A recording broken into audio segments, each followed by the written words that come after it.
পিছিয়ে নেই কংগ্রেসও। রাহুল গান্ধী তিনিও আজ বেগুসরাইয়ে ভোট প্রচার করেছেন। আর প্রচারে গিয়ে নেতাদের কি না করতে হয় বলুন তো।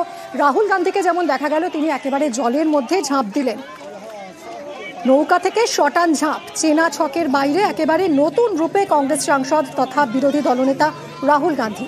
রবিবার বিহারের বেগুসরাইয়ে ভোট প্রচারে যান রাহুল। তার সঙ্গে ছিলেন মহাজোটের উপমুখ্যমন্ত্রী মুকেশ সাহানি, কানহাইয়া কুমার রাও ছিলেন। নৌকোয় যাওয়ার সময় সবাইকে চমকে দিয়ে হঠাৎ করে ঝাঁপ দিলেন পুকুরে, ধরলেন মাছও। তার দেখা দেখি জলে ঝাঁপ দিলেন বাকিরাও। পুকুরে ঝাঁপ দেন রাহুলের নিরাপত্তা রক্ষীরাও।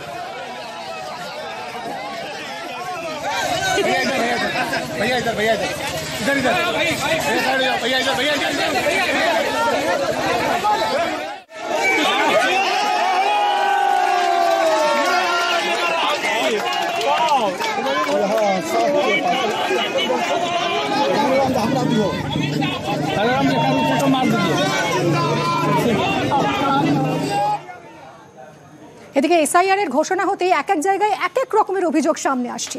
2002 সালে ভোট দিয়েছেন, অথচ কমিশনের আপলোড করা লিস্টে নামই নেই। আবার এমনও দেখা গেছে যে একটা বুথে 2002 সালের ভোটার লিস্টে কোনো ভোটার নেই। কি আজব কাণ্ড! একের পর এক অভিযোগ আসছে, দেখুন।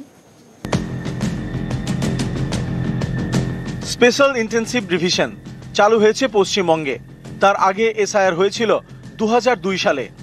2002 সালের লিস্টে নাম থাকলে আর কোনো নথি দেখাতে হবে না, কিন্তু 2002 এই ভোটার লিস্ট নিয়ে ভুরি ভুরি অভিযোগ।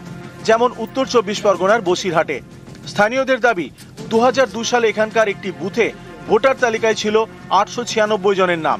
এবার লিস্টে সেখান থেকে 48 জনের নাম বাদ গিয়েছে। এতেই তৈরি হয়েছে আতঙ্ক।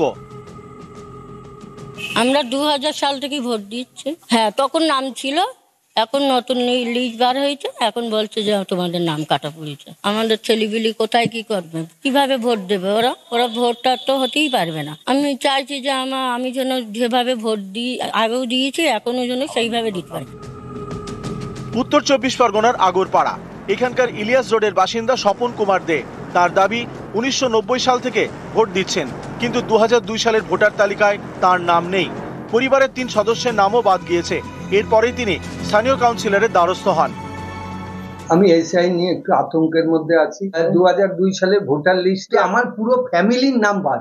আমি 90 সালে প্রথম ভোট দিয়েছি, লাগাতার ভোট দিয়েছি। কোনো বছর এমন হয়নি যে ভোটার লিস্টে নাম নেই। আর আমার সমস্ত ডকুমেন্টস আছে। হ্যাঁ, আতঙ্কিত স্বাভাবিক। মেদিনীপুর শহরের হঠাৎ পল্লী 2002 সালের পর গড়ে ওঠে ওই এলাকা। স্থানীয়দের দাবি এলাকার বেশিরভাগ বাসিন্দাই বাংলাদেশি। পরে ভোটার তালিকায় নামও ওঠে প্রায় 200 জন ভোটার, কিন্তু 2002 সালের তালিকায় নাম নেই। এই নিয়েই তারা উদ্বেগে। আগে বাংলাদেশে ছিল। কোন জায়গা দিয়ে আপনারা ঢুকেছেন? হিলি ভোটার। ভোটার কার্ড কত সালে হয়েছে? 2012-তে। এবারে এসআইআর হচ্ছে, কি করবেন? কি করবো? আমাদের যা বলার তা বলবো। আমরা বাংলাদেশ থেকে অত্যাচার আইছি।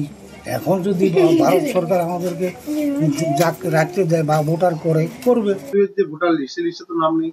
সে লিস্টের নাম যারা ওই বীরভূম, বর্ধমান ওখান ছিল, তারা সেখান থেকে আনবে। যারা বাংলাদেশের তাদের থাকবে না। আমরা গেছি, তাদের কাছে গেছি, যে ডকুমেন্টস গুলো লাগবে সেগুলো দেওয়ার জন্য বলেছি। আর তাদেরকে ওই অ্যানিমেশন ফর্মটা ফিল আপ করতে বলেছি। তারপরে দেখা যাক কি হয়। না, আমাদের তো কিছু করার থাকবে না, আমরা সেভাবে কিছু তো করতে পারবো না। নদিয়ার কল্যাণীর চর যাত্রা সিদ্ধি এখানকার 1157 জন ভোটারের নাম 2002 সালের ভোটার লিস্টে নেই। স্থানীয়দের দাবি 1980 সাল পর্যন্ত গঙ্গা পেরিয়ে হুগলির বলাগড় বিধানসভায় ভোট দিতেন। অন্য জেলা থেকে নদী পেরিয়ে ভোট দেওয়ায় শুরু হয় আইনি টানাপোড়েন। 1980 সালে তাদের ভোটার তালিকা থেকে নাম বাদ যায়। জল গড়ায় কলকাতা হাইকোর্টে। শেষমেশ নির্বাচন কমিশনের উদ্যোগে 2009 সালে তাদের নাম ভোটার লিস্টে ওঠে।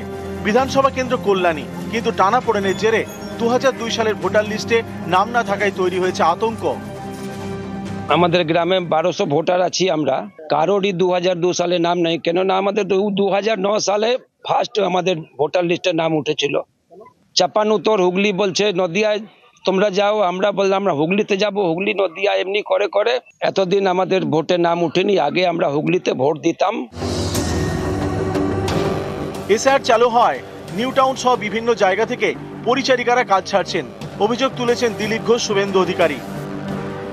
আমাদের কাছে খবর আছে বহু জায়গায় অবৈধ যে বস্তিগুলো গড়ে উঠেছে বাংলাদেশিদের দ্বারা, সেখান থেকে পলায়ন আগের থেকে শুরু হয়েছে। কাজের লোক চলে যাচ্ছে, রাজমিস্ত্রির কাজ করতে চলে যাচ্ছে, লেবারের কাজ করতে চলে যাচ্ছে। টিএমসি বলে রেখেছিল এসআইআর করতে দেবো না, কিন্তু ওরা বুঝে গেছে এসআইআর শুরু হয়ে গেছে আর ধরা পড়ে যাবে, আর সেই জন্য পালাচ্ছে এবং পালাতেই হবে। নিজে নিজে চলে গেলে ভালো, নাহলে জেলের ভাত খেতে হবে। বর্ডার এলাকার গ্রাম ফাঁকা হয়ে গেছে, নিউ টাউনে কাজের লোকরা নাই, হাওয়া হয়ে গেছে। হিন্দুদের কিচ্ছু চিন্তা করতে হবে, সিএএ তে অ্যাপ্লাই করুন, বাকিটা আমরা বুঝে নেব। পরিচারিকা সংগঠনের দাবি, যারা বাড়িতে কাজ করছেন তাদের ভয় দেখানো হচ্ছে। গৃহসহায়িকারা যেহেতু বস্তি অঞ্চলে তারা বাস করে, তাদের শিক্ষাগত যোগ্যতা সেরম নয়, তাদের মধ্যে এই বিভ্রান্তিটা ছড়ানো সহজ বলে এরা মিথ্যাচার চালিয়ে যাচ্ছে। সব গৃহসহায়িকারা সুরক্ষিত আছে, যে যেখানে এতদিন বাস করতেন তারা সেখানেই আছেন। নিউজ 18 বাংলা। এদিকে এসআইআর নিয়ে হুঁশিয়ারি শুভেন্দু অধিকারীর। তিনি বলছেন 50% এসআইআর হলেই তৃণমূলের হার। এমনকি কমিশনের কার্বলিক অ্যাসিডে সাপ বেরোচ্ছে বলে কটাক্ষ করতেও ছাড়েননি রাজ্যের বিরোধী দলনেতা। শুনুন। 50% এসআইআর সাকসেস হলেই তৃণমূলেরই, 100% তো এখানে সাকসেস হবে না। বিহারে হয়েছিল, তার কারণ রাজ্য সরকার সাহায্য করেছে। এখানে রাজ্য সরকার বিরোধ করেছে, এনআরসি বলছে। রাজ্য সরকার জানে বাংলাদেশি মুসলিমদের নাম বাদ চলে গেলে, মৃত ভোট চলে গেলে ছাপ্পা মারবে। আতঙ্ক না হলে 12টা স্টেটে হচ্ছে, শুধু বিজেপি রুল নয়, নন বিজেপি স্টেটও হচ্ছে। কোথাও হইচই নেই, কোথাও মিছিল নেই, মিটিং নেই, গেল রব নেই। একমাত্র এখানে মানে বুঝতে পারছেন, ইলেকশন কমিশন ঘরতে কার্বলিক অ্যাসিড দিয়ে দিয়েছে, সাপগুলো এখন বেরোচ্ছে। বাংলা থেকে মুছে যাবে বিজেপি, শুভেন্দু অধিকারীর হুঁশিয়ারিতে পাল্টা নিশানা কুণাল ঘোষের। দলের কর্মীদের মানসিকতা তলানিতে মনোবল ভেঙে গেছে, তাদের চাঙ্গা রাখতে বলছেন। বীভৎসভাবে হাঁটতে চলেছে বিজেপি। বিরোধী দলনেতা হতে গেলে যে 30 জন বিধায়ক দরকার, সেই 30-এ এবার বিজেপি পৌঁছবে না। বাংলার প্রতি লাগাতার বঞ্চনা, প্রতিশোধ সমস্ত করতে করতে মানুষের অস্তিত্বে টান মারা বিজেপি বাংলা থেকে মুছে যাবে। শুভেন্দু বলছেন গর্তে অ্যাসিড দিলে সাপ বেরোবে। সেই জন্যই মনে হয় আজকে মিঠুনদাকে দেখলাম অনেকদিন বাদে 2-4টে কথাবার্তা বলছে, যে নিজেই বলে আমি গোখরো, আমি কোবরা। এদিকে এই বিধানসভা ভোটে নন্দীগ্রাম আসনটা যে খুব সেন্সিটিভ, খুব গুরুত্বপূর্ণ, কে না জানে বলুন তো। শুভেন্দু অধিকারী তিনি এই নন্দীগ্রামে জয় নিয়ে কনফিডেন্ট। আবার অন্যদিকে কুণাল ঘোষ তিনি বলছেন নন্দীগ্রামে তৃণমূল প্রার্থী বিধায়ক হবে। আতঙ্কে রয়েছেন শুভেন্দু অধিকারী, বলেছেন কুণাল ঘোষ। পরপর দুজনের বক্তব্য শুনুন। কোন হিন্দু ভোট দেবে না তৃণমূল।